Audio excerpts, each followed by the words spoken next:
Inilah yang membezakan antara Yiddin dan juga Datuk Seri Anwar Ibrahim, PMX kita. Ya, kita masih ingat bagaimana Yiddin ini buat ucapan live pun takut. Sampai bersoal jawab kenapa live, kenapa tidak sepatutnya dirakam dahulu baru siarkan secara live dan sebagainya. Wow. Tapi berbeza dengan Perdana Menteri kita hari ini, sahabat semua. Bukan saja secara live, secara berdepan, bertemu pun ya dengan pemimpin-pemimpin dunia pun ya beliau dengan penuh keyakinan. Kerana itulah ramai ya pemimpin-pemimpin dunia negara-negara Islam, Eropah ya begitu percaya dan yakin ya dengan Perdana Menteri kita, membuatkan negara kita semakin disegani dan dihormati di mata dunia. Jadi sekali lagi sahabat semua, saya ingin membawakan anda dalam satu ucapan Perdana Menteri di Kuala Lumpur ya dalam satu program Roundtable on Asia Pacific Regional Cooperation. Ya, dalam program ini Datuk Seri diberikan ruang ya untuk memberikan ucapan beliau. Jadi sekali lagi tanpa membuang masa, saya ingin bersama-sama dengan anda sahabat semua untuk menonton dan mendengar mesej yang disampaikan oleh Perdana Menteri kita. Of course, give us a great pleasure to welcome Chairman Ban Ki-moon with such impeccable credentials, and on behalf of the Malaysian government and people, commend you for your stewardship of the United Nations, and thank you, and I believe you have a major role to forge this sort of cohesive and collaborative efforts within Asia. And Victor Ho and colleagues. Now, 70 years ago, in the Indonesian city of Bandung, referred to Victor Ho, leaders from 29 nations of Asia and Africa, Chow En Lai, Nehru, Nkrumah, under the chairmanship of Sukarno of Indonesia, gathered for the first major conference of the post-colonial period. They came from countries newly independent, struggling, or some of them struggling for independence, but more importantly, they spoke about sovereignty, dignity, solidarity. They insisted that nations of the global south would not remain spectators in history, but the architect of their own destinies. Now, those principles still resonate. Bandung taught us that sovereignty and solidarity are not opposites. Instead, they are two sides of the same coin. Today, as we face trade wars, new age of technological disruption, we must renew that spirit, one with a firm conviction for a new kind of integration. It is the conviction that we can engage the world freely, but on our own terms. It is about striving for sovereign independence or interdependence, forging partnerships for our choosing, of our own choosing, not ties that are imposed from on high.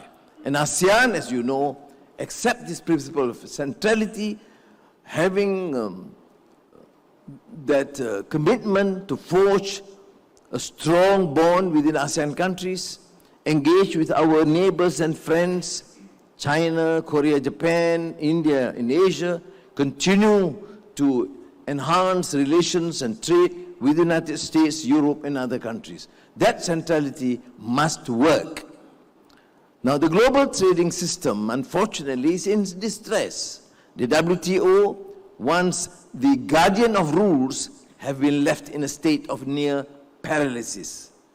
Meanwhile, the world's largest economies are no longer custodians of the system, but sometimes, unfortunately, are disruptors. Tariffs swing widely. Export controls are imposed and lifted with little warning. Financial sanctions reached far beyond the intended targets. What was once a web of mutual gain is now a network of vulnerabilities. Excellencies, ladies and gentlemen, we know that today, and in today's fragmented world, economic compartmentalization, as once propounded by Joseph Schumpeter, can no longer serve. the complex, interdependent nature of geoeconomics.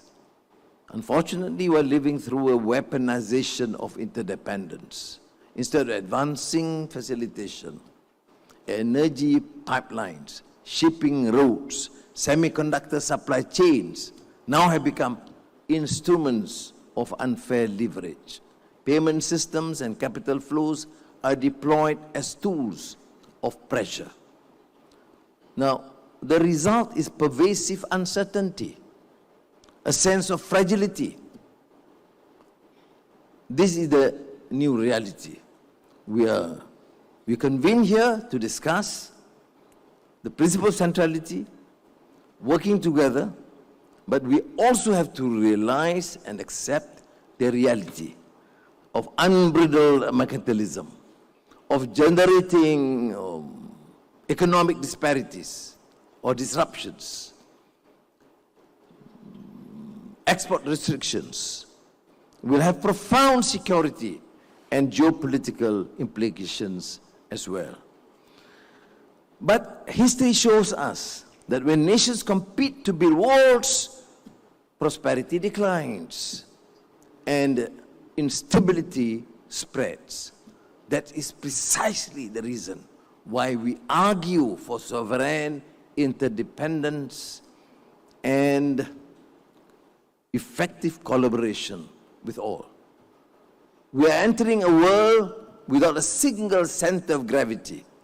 Some describe this as a new age of geoeconomics, where trade, finance, technology, and security no longer run on separate tracks, but converge as points of rivalry.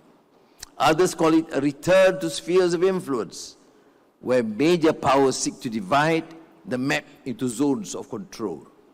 To my mind, neither path serves the interests of smaller nations, Malaysia and ASEAN, because sovereign interdependence offers another way. It accepts that interdependence is unavoidable, but insists that it must be built on choice, on resilience, and mutual respect.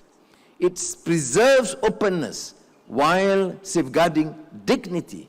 It rejects both enforced dependence and enforced decoupling. Now, Asia's dynamism is clear. While our middle classes are growing, our digital economies are expanding, and trade volumes remain resilient, fragmentation is real. Demographic headwinds in Northeast Asia, unresolved rivalries across the region, and the risk of polarization all weigh heavily. If the Asian century is to be realized, it will require deliberate effort.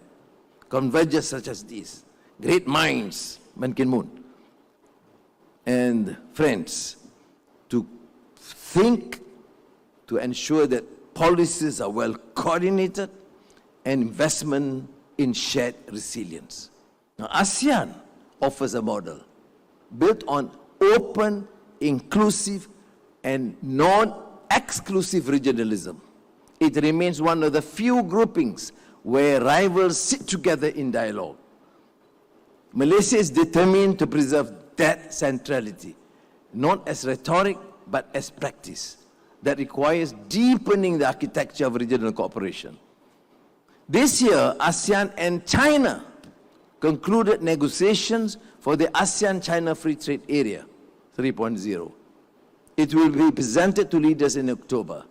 It now embraces the digital economy, green growth, supply chain connectivity, technical standards, and support for small and medium-sized enterprises. It reflects the new realities of our time, that prosperity today is shaped not only by fair trade, but also by data flows, by digital platforms, and by sustainable energy transitions. For ASEAN, this FTA demonstrates the engagement with China can be rules-based, inclusive, and future-oriented. At the same time, we must not neglect the wider architecture of the Asia-Pacific. The Regional Comprehensive Economic Partnership remains the largest free trade area in the world, covering 30% of the global GDP. But RCEP must not remain a legal text on paper. It must be renewed with political energy. Now, Malaysia intends to convene an RCEP summit in October, in conjunction with the ASEAN Leaders Summit. The aim is to take stock, accelerate implementation, and to demonstrate that Asia can still lead the cause of openness even as others turn inward.